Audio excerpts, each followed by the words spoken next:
welcome to Hannity, and we are at the Pabst Theater. Welcome, Milwaukee, Wisconsin. How are you? Here tonight for the entire hour. Donald Trump will join us to talk about the threat of radical Islam and what it poses and how we can ultimately defeat it. Tonight you'll also hear from victims of terror attacks, their family members, and the author of Defeating Jihad, Dr. Sebastian Gorka. We have a huge, fun, enthusiastic audience. The governor of the great state is here. Sheriff Clark is here tonight. But before we get started, on a serious note, this summer we have seen a wave of violence inspired by radical Islamists, both here at home and abroad. Let's get a quick reminder. Take a look.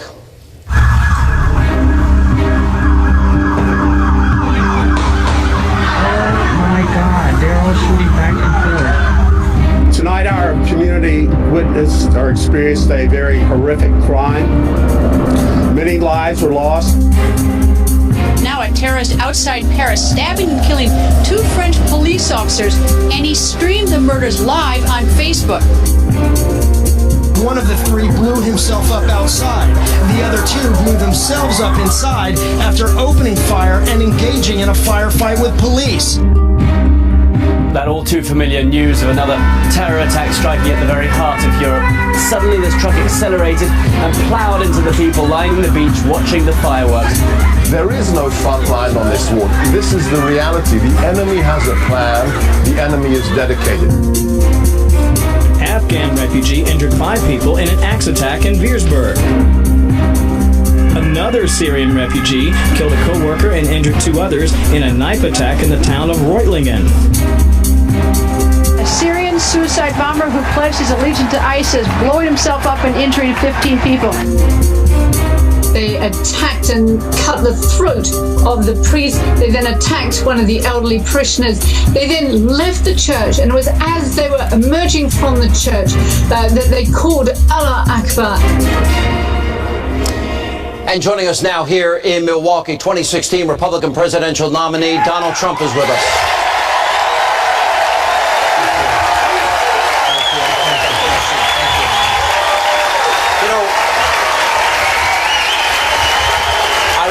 Very closely your speech yesterday, and you were very, very frank, and you talked about this being literally this death, ideology of death must be stopped. You talked about San Bernardino, you talked about Orlando, you talked about Chattanooga, you talked about Paris, France, Germany, Belgium, all of this terror. That's just from the summer. Is this a war, a clash of civilizations? Absolutely it is, and we're not taking it to them, and we have to take it to them. You know, I didn't want to go into Iraq. I said I was a civilian, so I would say not too many people cared what I wanted to do, but that was a terrible mistake. Our terrible mistake number 2 was getting out the way we got out. President Obama, Hillary Clinton, the way they got out was absolutely insane. It'll be talked about for many, many years, and it really led to the formation of ISIS. We have problems in this country. We're letting thousands and thousands of people come into our country. We have no idea who they are, where they come from. There's no paperwork. Nobody knows what they're doing, and they're coming in by the thousands. And Hillary Clinton, it was announced recently that she wants to allow 550% more coming into our country from Syria, from the migration, than Obama's allowing to come in. You said yesterday, anyone who cannot name our enemy is not fit to lead this country. Anyone who cannot condemn the hatred, the oppression, the violence of radical Islam lacks the moral clarity to serve as our president. Well, he actually had a speech, and it's so true. It's actually, it's not only true, it's sad, because, I mean, how obvious can it be? You look at what's going on, World Trade Center, you look at San Bernardino, you look at so many different things, you look at Nice just recently. I have friends that won't go to France anymore. They love France, they love the City of Lights, Paris, they love Paris, and I say to them, how was France this summer? Oh, we don't go there anymore. France is no longer France. And we're going to do the same thing to our country, Sean. So we can't allow it to happen. And I have as big a heart as anybody. We take care of people. We'll build safe zones over in Syria. We'll do something. We have to have the Gulf states pay for it, because the Gulf states, they make nothing but money. In other words, the refugees, you'll help them. You'll give food, water, medicine, supplies, baby formula. but it'll be a safe zone that's protected and not bring them here. 100%. 100%. And we have to. Let me ask you this.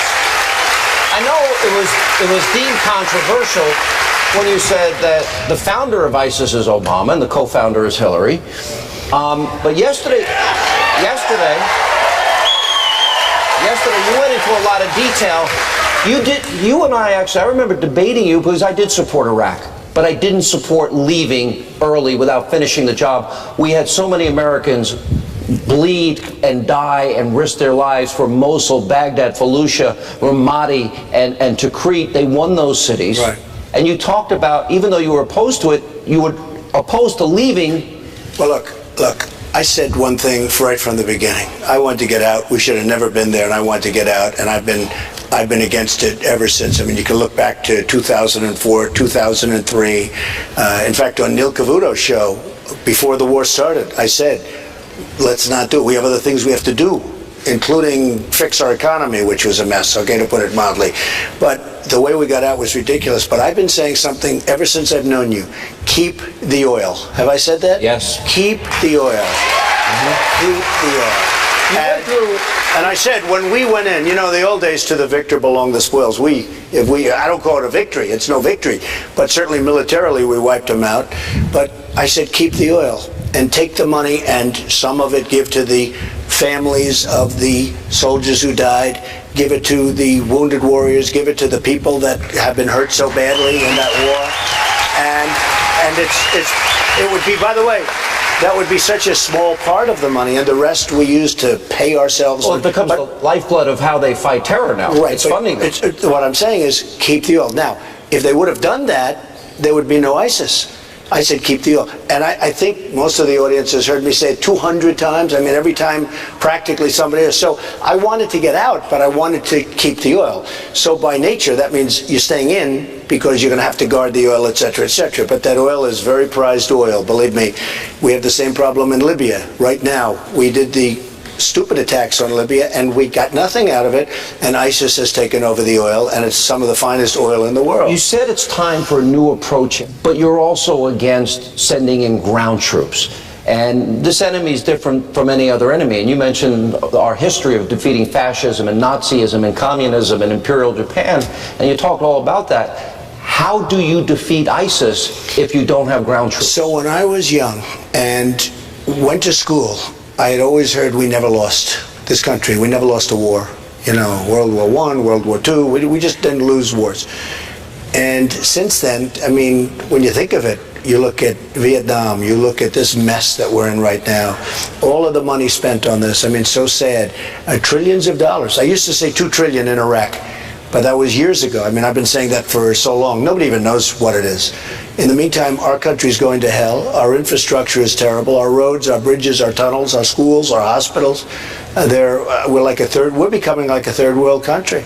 We're spending our money over there. With all of that being said, you have an enemy that wants to do serious harm to us, okay, beyond what anyone's ever seen. There's like medieval times. You know what I'd like, one question I'd like Hillary Clinton and Barack Obama asked? I've seen the beheading videos. Have any of you taken the time? It is the embodiment of evil in our time. I don't know if Hillary or Obama's ever watched it. Have you watched those videos? I chose not to, but you know, we all understood what took place, and these were great young people. And not only our people, they're doing it to their own people, they're doing it to Christians. If you're a Christian in the Middle East and they have you, it's very likely that's going to happen. The point is, they want to do serious harm. We have to take them out. We have to take them out very, very swiftly and viciously if necessary. Now, if there's no ground troops, though, you did say a couple other things. You said the era of nation building is over, and it's going to come to a quick end, and you're saying it'll come to a quick end. That will mean bombing at a very high level. And every time that happens, you know what the media is going to do is they're going to find the one area where there is collateral damage, which sadly happens in every war. We've been a compassionate nation. How do you do it? General collateral damage and win. Right, General Flynn and other of the generals, these are great people. And I ask them all the time, if you were given your head, because right now they're fighting a politically correct war, if you were given your head, just you go in, you got to get them out. how long would it take? I'll tell you what, they are telling me they could do the job very, very rapidly. Now, very rapidly is longer than you would like, but they could get the job done and get it done with precision and get it done. We have no choice, Sean. We have no choice. We have to take them out. All right, stay right there. We're just getting things started. Now, we will have much more as we continue with Donald Trump right after the break. Also tonight, you'll meet victims of radical Islamic terror attacks, their family members, as we continue. Hannity from Milwaukee and the Pabst Theater. Straight ahead.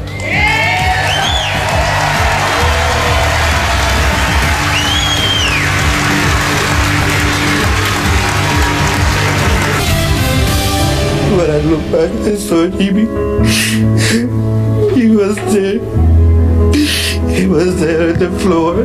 She says, I saw two sisters and one brother from Poland who were mourning the death of their two other siblings. The youngest was crying and the other two just didn't know how to react. Attack a priest, it's really to touch the very deep identity of the French people, and that's why it was really a very big shock for everybody. I feel guilty about screaming about my legs in pain because I could feel nothing. Like the other 49 who weren't so lucky to feel this pain of mine. The guilt of being alive is heavy. Just a few of the victims of terror. We continue from Milwaukee for the full hour with Donald Trump as we talk about protecting the homeland. And joining us now, we have victims of terror to tell their story. Joining us here, Karen McWaters, her husband Kevin.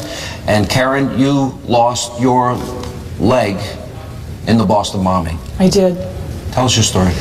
I went to see my husband Kevin run, and we got a nice spot right at the finish line. I was with a dear friend, Crystal, and we were all having a great time. The marathon's always a fun day and lots of celebration and fun, and we were at the site of the first bombing. So when the first bomb went off,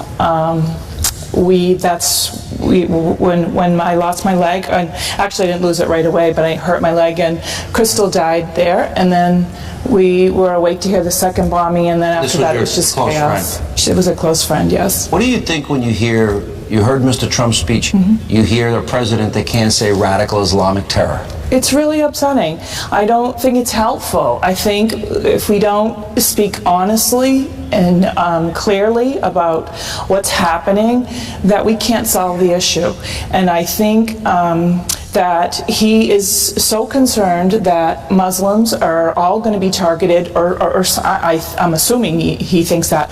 But I lost my leg. I don't blame all Muslims because I lost my leg. I understand the difference between radicalized people and people who are of peace. No, Donald Trump, who's sitting right here, talked about extreme vetting of people that come from countries that practice Sharia, which is the antithesis of our own Constitution. Is that something that you think this country, what would you like to tell them? Well, we're just allowing people into our country that some are going to be a problem. And we have enough problems in our country right now, and you people are really proof positive. What you've gone through, it's unimaginable. I watched the Boston bombing so many times on television, how somebody could do that, how they got them on tape. It was genius police work, how they got them to start off with, but you know, how they caught them. But when you see them walking along like they haven't got a problem in the world, and they're looking to do mass destruction. And when I see that, I want to do something about it. I want to do something about it. Dorothy Woods. There are two. This guy is a very close friend now of mine, and she's become a close friend. This is Chris Tanto Peranto. He is one of the heroes of Benghazi. Dorothy's husband, Ty Woods, was also one of the heroes. You remember, sure, Mr. Trump, that they were given a stand-down order. Sure. They all risked their careers, and they said, we're not standing down when Americans are under fire, while Hillary Clinton was debating whether to ask the Libyan government permission and whether or not they could go in uniform. You lost your husband that day, and your husband went to protect people that he knew were under assault at that compound. And he will tell you, and others that I have interviewed, that your husband saved a lot of people's lives.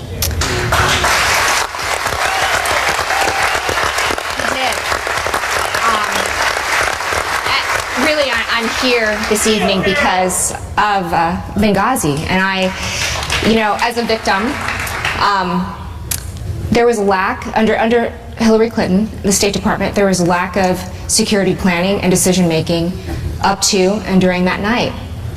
The Obama administration lacked strategic action because they felt like there wasn't enough time to help them. Americans died. My husband died saving American lives.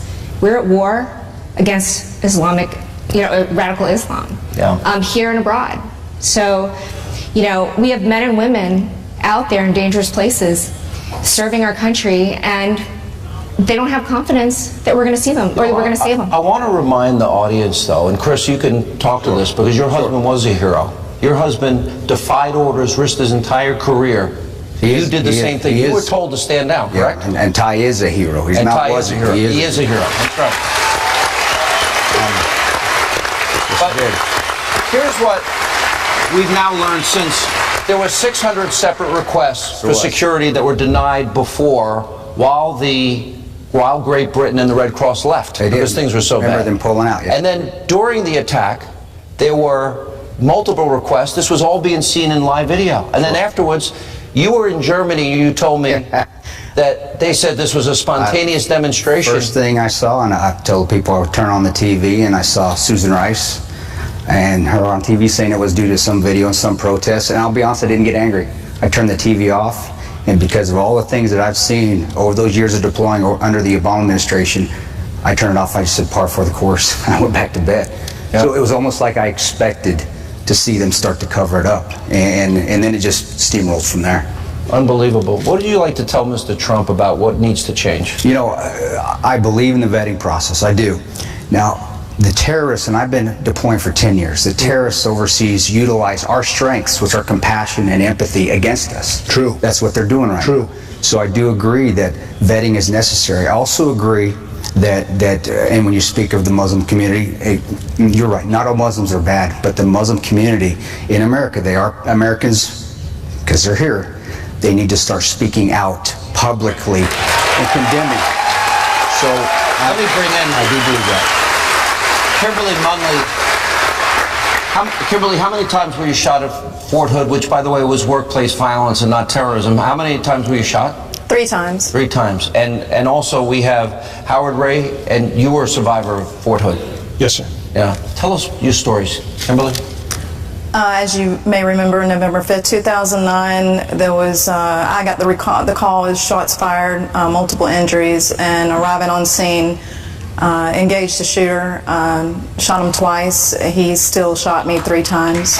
Did you hear him yell Allahu Akbar? I did not personally. Where he started the massacre at inside the building, when I engaged him, was outside of the building. I never spoke a word to him. He never spoke a word to me. After I went down, my weapon malfunctioned from the impact of falling, and he walked up to me and put his gun to my head and pulled his trigger, and his malfunctioned as well. And you had to get a new... Wow. Wow. What's your story? The day of November 5th, 2009, I showed up to the SRP site and Soldier Readiness Processing Station. And I was actually there for an appointment in a building just adjacent to where the shooting initially took place. I heard the shots ring out, and I was like, well, this isn't right. And so took action to make sure that I got all of my fellow soldiers and co-workers and group facilitator out of the building. It was quite chaotic. What ended up happening was a woman ended up freezing out the door on the way out, and I realized it is from experience that she froze up. She was lost. I grabbed her. We run out back, and there was someone that yelled, "He's coming around! He's coming around!" And so that day I was in civilian clothes. I reached back for my pistol. I had very good opportunity and timing to take care of the situation. Looked down into an empty holster only to tell the woman who is now in total tears and crying as she should because it was such a terrifying situation where I said, we got to go, and so we ended up running across the backside of the parking lot. I put myself in front of her. He came around the corner, raised his gun, and I said, well, here it is.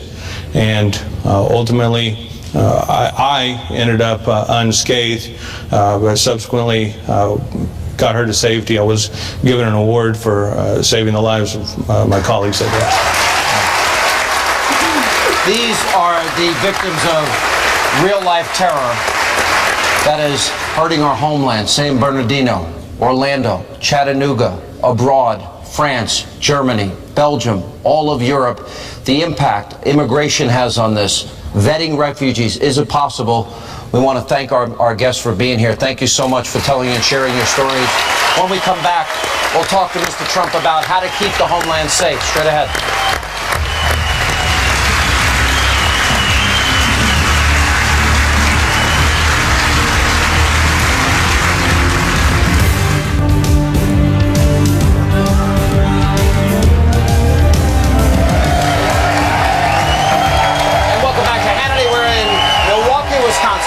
Trump for the entire hour, and we're talking about protecting the homeland, defeating ISIS, winning this war on terror. These are the real victims. They don't get Boston happens, we move on. Chattanooga happens, we move on. The people in Orlando are still living in the aftermath of what happened at that nightclub. Right. And there'll be more. Look, we can be nice about it. We can say it's never going to happen again. There'll be more. And what we're doing by allowing thousands and thousands, tens of thousands of people in here that we just don't know anything about, it's going to happen again because there's something wrong. And until we figure it out, we have to stop it. And that was really a large part of the speech that I just I want to get into that. I want to get into the extreme vetting in a minute. You're right where. Don't worry. I know how to do my job. It's all right. I want to get into this because this is a really important question. You talked about countries that live under Sharia and about people that want to come here from countries. If you grow up, for example, in Saudi Arabia, right, which gave the Clinton Foundation up to $25 million, the Clinton Library, $10 million. Okay, and I can't find any instances where Hillary criticized them. Women can't drive. Women are told how to dress. Women are told if they can go to school or if they can go to work. We know that gays and lesbians in Saudi Arabia can get the death penalty. You can't build a Jewish temple. There's a guy over here with a sign that says Jews for Trump. And you can't build a Christian church. Would you ever take money from a country that treats gays, lesbians, Jews, and Christians that way? Well, you don't want to do that. And women? If they knew about it, that would be one thing, and I assume they knew about it, big league, but certainly they know about it now, so maybe they can give the money back. I've actually called. Wait a minute, they knew about it because that has been Saudi Arabia's practice for years. But you know what? Let's give them the benefit of a doubt. They certainly knew about it. You're going to give Hillary the benefit of the doubt? I'm not. Okay, go ahead. But you know what? Yeah. They should give the money back. And I've been saying this for a long time. They should give the money back. Should they give the money back? Yeah. What does it say, though? I guess there's your answer. What does it say, though? She claims to be the champion of women's rights and gay and lesbian rights and freedom of thought and religion. Well, you know, look, there's a whole big phony deal going on. And I have to say, when we were talking about Benghazi, the ad, I don't know if everybody remembers it. I remember it at 3 o'clock in the morning, essentially, who do you want to be at that phone at 3 o'clock in the morning? We have some people. Oh, I'll be up. I will tell you that. She was not too effective. Well,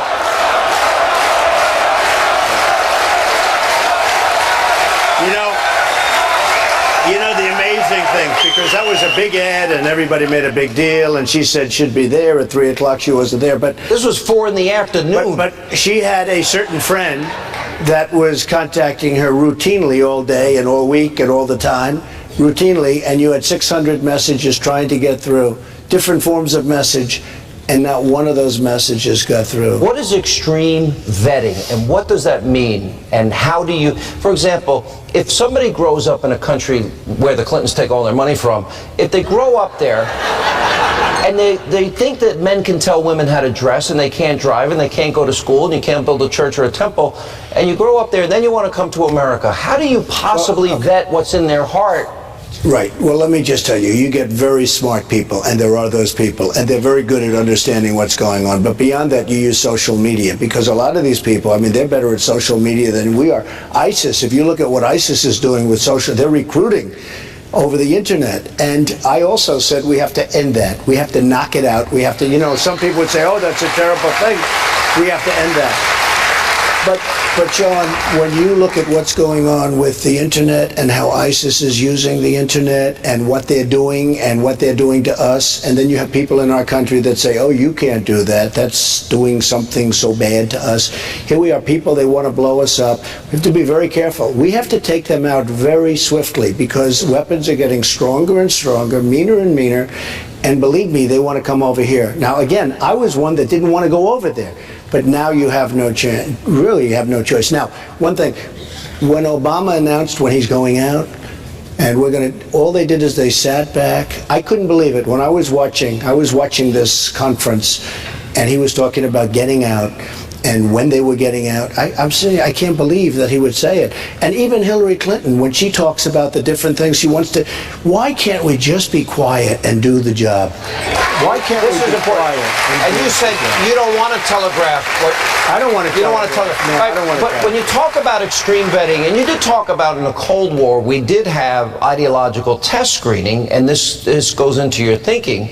And how do you stop? How do you possibly know if somebody grows up under Sharia and these extreme viewpoints that are the antithesis of our constitutional... So when you look at San Bernardino, right, which was a horror show, she came in, she probably radicalized the husband. What a couple that was. That was a real beauty. Mm-hmm. So if they would have looked at social media, they would have seen that this woman was radicalized.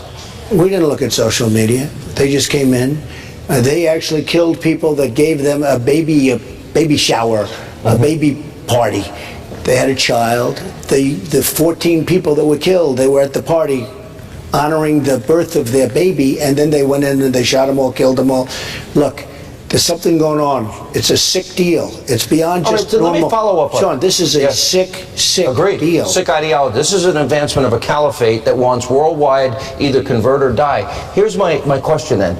You pointed out that this guy, the father of this Orlando shooter, and he was smiling, as you said, right. And Hillary, and you talked about her stupidity and her weaknesses. And he has explained his radical views.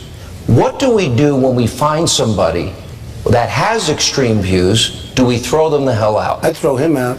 If you look at him, I'd throw him out. You know,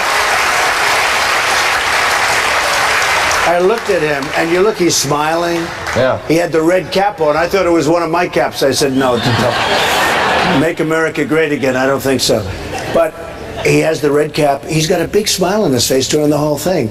He obviously liked what he heard, okay, from her.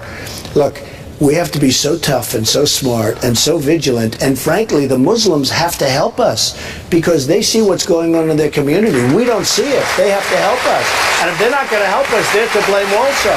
But in San Bernardino, they saw bombs laying around the apartment. They didn't want to say anything. People saw it, and they wanted to be, they called it racial profiling. We didn't want to call in because of racial profiling. In other words, a lawyer got to them and said, you got a problem here. You knew this was say racial profiling. But look, we have, whether it's racial profiling or politically correct, we better get smart. We are letting tens of thousands of people into our country. We don't know what the hell we're doing. And we can keep people like that safe. We got to take a break. We'll come back. We have more with Donald Trump. We're at the Pabst Theater. We're in Milwaukee, Wisconsin. That and more as Hannity continues. Straight ahead. ISIL's not a caliphate. It's a crime ring. Under President Obama and Vice President Biden, we are making progress. ISIL is on the defensive. So what's the problem with radical Islam? Well, the problem is that sounds like we are declaring war against a religion. There's no magic to the phrase radical Islam. It's a political talking point. Our enemy are these criminal killers who misuse a religion religion? ISIL is not Islamic. No religion condones the killing of innocents. You can talk about Islamists. I don't want us to be painting with too broad a brush. ISIL does not speak for Islam. They are thugs and killers, part of a cult of death. All right, the Islamic State is not Islamic. There's no such thing as radical Islamic terrorism. By the way, they're the JV team, and of course, they are contained, and they do not represent an existential threat to the United States of America. Those are the words of President Obama and candidate Hillary Clinton. We continue now with Donald Trump. We're in Milwaukee at the Pabst Theater, and also joining us is the author of the New York Times bestseller, Defeating Jihad, the Winnable War. Dr. Gorka is with us. He's the professor of strategy and irregular warfare at the Institute of World Politics at Marine University. You know, you just heard JV team, they're contained, they're not an existential threat. We see the victims that we interviewed earlier. What does the president and Hillary not understand about this evil in our time? Sean, they don't understand the reality. The war is real and the war is here. The war is here. The victims are here. This is a threat that is real and is escalating every day. ISIS makes between $2 and $4 million every 24 hours. It has captured territory larger than the UK with 6 million people living on their territory and has recruited 80,000 jihadis. And every 84 hours there's another attack. Outside of your, so there's this hellhole in Iraq and Syria. Outside of the battle zone, every 84 hours since June there's been a jihadi attack somewhere. Okay, Donald Trump, I know he gets beat up by the media, but he says he's going to have extreme vetting and he's going to build a wall. Who's going to pay for it?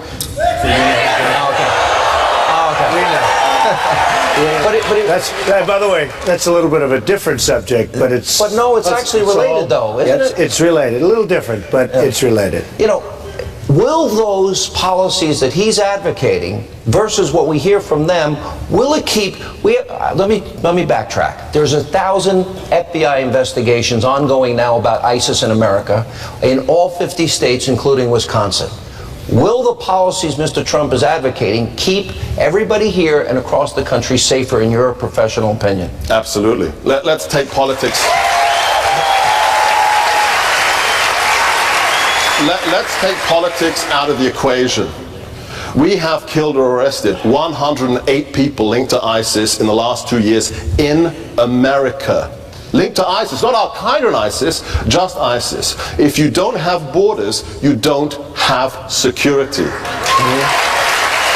there anything, you heard his speech, and you can talk directly, is there anything else you would add so we can keep the homeland safe? And if you say we can defeat ISIS, can we defeat it, as Mr. Trump is saying, without ground troops? We don't have to be the face of this war. It has to be our allies in the region. This is why Mr. Trump's speech was essential. It has to be our Muslim buddies, the Jordanians who've suffered so much, the Egyptians, absolutely. The Saudis. We'll talk about that later, okay? It has to be the Jordanians, the Egyptians, who are the face of this war. Yeah. We can provide the training, the special forces advisors, but we don't need to be the face of this war. And the most important thing that Mr. Trump said, this is an ideological war like the Cold War. We have got to destroy the brand of jihad. How dangerous is the Syrian refugees? And is it a better idea? And I'm talking as if you're not here. Hi. Okay. No, but 550% increase that Hillary wants in Syrian refugees, you're offering to provide a safe zone, protected militarily. Paid for by somebody else. Paid for by other people. By the way, Obama did accumulate more debt than every other president before him combined. Doubled it. Doubled it. So, but you'd also provide food, water, medicine, supplies, cots, baby formula. Right. That sounds pretty liberal and compassionate. In Syria. Yeah. There are plenty of land, that I can tell you, but in Syria. And there's plenty of money. Because you look at the Gulf states, you look at the kind of money they have, nobody's seen money like that, and they're not doing anything. All right, last question. Doing anything. James Comey, James Clapper, General John Allen, Michael Steinbeck, the assistant FBI director, the House Homeland Security secretary, have all warned us, and Brennan, our CIA director, that ISIS will infiltrate this refugee population. So is Hillary Clinton and Barack Obama gambling with the lives of these American people by taking them in? Yes or no? If Hillary Clinton becomes the commander-in-chief and continues the policies of this administration, American lives will be endangered. So it is that simple. Is it fair to say they will have blood on their hands if refugees kill Americans? They already do. All right, we're going to have to break. Dr. Gorka, good to see you. Thank you. Thank you. When we come back, we'll have more with Donald Trump and his plan to take out ISIS and radical extremists, protecting the homeland. A special edition of Hannity continues from Milwaukee.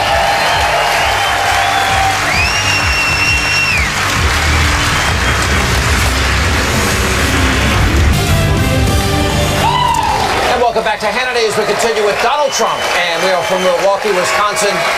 Mr. Trump, all right. I know you get advice for a lot of people. It probably drives you crazy at this point. Everybody's got advice for you? Right, everybody. All right. One of the things, I watched your speech and I watched what you did. You laid out everything wrong that you felt Hillary and Obama have done. You laid out your solutions to how you would handle it differently. And the only thing that I know that friends of mine, I was at a party the other night, I know you know Mr. Trump, we love him. Please tell him to only talk about Hillary and Obama. That's, well, wait a minute. Do you all agree with that? All right. Because in 84 days we're electing a president, and they're the only two people that matter. What do you say to those that say don't talk about those things? I really do, mostly. But, you know, a lot of times the mainstream media, they put it on like if I'm talking about anything else, they'll put that on. She is so protected. They are so protecting her. She hasn't had a news conference in like 250 days. I think she's in the witness protection program. Well, she's being protected by the government, certainly. I mean, how she got away with emails is beyond anything I've ever seen in justice. But I have to say, she's being protected, and she's being protected by the media. When I say something about her, for instance, if I speak for an hour, and I talk about her for a half an hour, 45 minutes, nothing gets on television. They'll put something else on, but they won't. But if you mention the New York Times or Mr. Khan or the judge, other things get on television. Do you think it's better not to talk about that? Look, let me just tell you, she's totally protected. I've never seen anything like it. By the media. And she doesn't really do that much. She'll give a speech on teleprompter, and then she'll disappear. I don't know. She goes home. She goes home and goes to sleep. I think she sleeps. Yeah. But takes look, weekends off. I guess she takes a lot of weekends off. She takes a lot of time off, and you know that's frankly, it's really not fair. You know, I look at. I've asked you a lot about the economy. We got the lowest labor participation rate since the 70s. Right. Lowest home ownership rate in 51 years. The worst recovery since the 40s. We got 12 million more Americans on food stamps. 58% increase in the black community on food stamps. We got 8 million to 10 million more people in poverty. My question is this: forgetting the media, I have interviewed you a lot. How certain does the wall get built? How certain does Obamacare get repealed? You can never say 100%, but I'm telling you pretty close to 100% the wall gets built. We need it. You know, the Border Patrol agents have endorsed me, along with Sheriff Joe and everyone else. But I'm running out of time. So when you say it gets built, and you will rebuild the military, that's a promise. We have to rebuild. It's all depleted. And you will send education back to the states. 100%. And you will make America energy independent. Can you do it in 4 years? It could be done faster than that. We have regulations that are absolutely destroying our energy. And will you appoint originalist justices like Scalia? Yeah, I've already announced who the 11 could be. I mean, I have 11 people from which to pick. And I want to get as close to Scalia as I can. And you will repeal Obamacare and protect our Second Amendment rights. Obamacare is dying of its own volition. If you look at what's going on with Obamacare, you saw what happened with Aetna. And those are promises you're telling the people of Wisconsin. 100%. I'm telling you, too. Mr. Trump, thank you for being with us. All right, unfortunately, that's all the time we have left this evening. As always, thank you for being with us. We will see you back here tomorrow night. Thank you, Wisconsin. Thank you, Milwaukee.